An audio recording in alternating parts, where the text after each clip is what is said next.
Hello, and a very warm welcome to another of my video podcasts on positive aging. I'm going to talk about exercise today. I'm sure I've mentioned that in the past to you, but it's pretty much on my mind today because I haven't exercised today because it's a really horrible day. Lots of surface water and flooding around, dark. Not very safe to drive or do anything else, very muddy to walk, and so I'm here, and I thought, well, I'm going to use the time to talk to you instead of trying to exercise, but I will try and exercise tomorrow.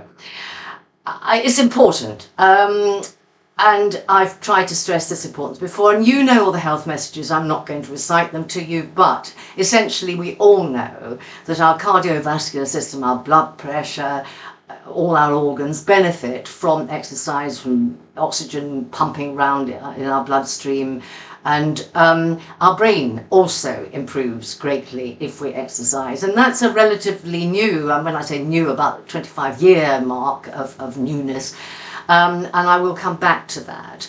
But exercise actually can really ensure your survival, and I don't say that lightly. A friend of mine trained as a physical instructor for older people.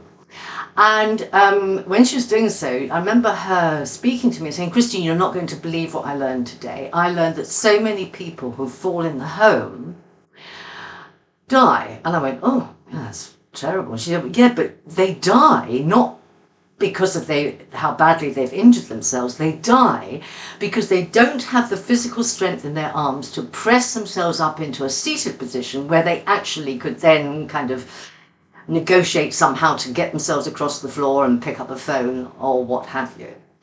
And a nurse once said to me, always exercise to keep your strength up, because it's the one way that you can prevent yourself having to be taken to the loo as you get older, because basically people have to be taken to the loo if they can't raise themselves up off it, having used it. And I think anything that can prevent that would be a very good idea.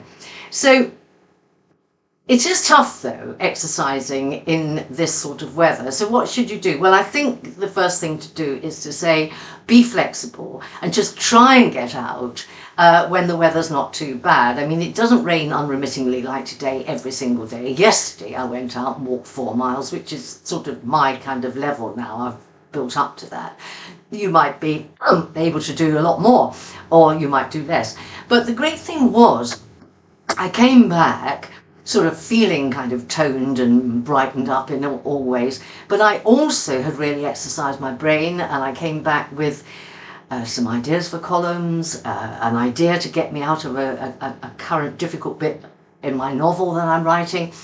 It's very good for the brain. And I was reading earlier that Kate Moss, not the model Kate Moss, but Kate Moss with the double S-E, who's a writer, builds a walk into her kind of schedule every single day, and I really applaud that. And I think for all of us, if we're sedentary and if you've got an office job or whatever, or you're a writer or anything, just try and get walking. After all, walking is one of the cheapest form of exercises, and it's very pleasurable. You can do it with other people or on your own. You could join a Ramblers group, progress to Ramblers holidays, which I did in the summer. So it is good.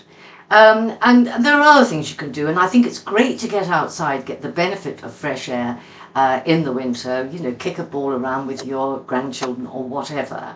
If you're good at golf, well, you might want to take up golf. But there are all sorts of things you can do, even on wintry days. I know people that play tennis throughout the year. So that's one thing. When it's horrible, you need to do stuff indoors. And what can you do? Well, obviously there are classes. I think because of the pandemic, so many classes online of keeping fit, Zumba, Pilates, whatever. But you can just do your own thing. If you're relatively mobile, put the radio on and have a little kind of movement around the kitchen, a little dance. If you're fit enough, do some star jumps, some knee bends.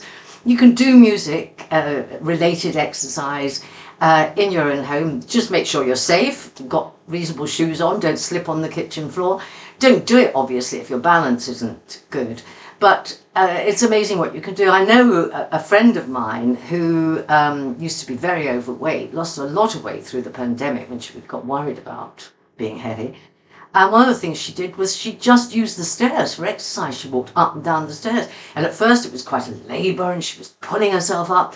And then it came to that she was running up and down the stairs. And then she found that instead of kind of putting a lot of things at the bottom of the stairs and thinking, I'll take that up later when I go upstairs again, she was going up for the sake of it because she was feeling so much better exercising on the stairs. So the home is a very good place to exercise.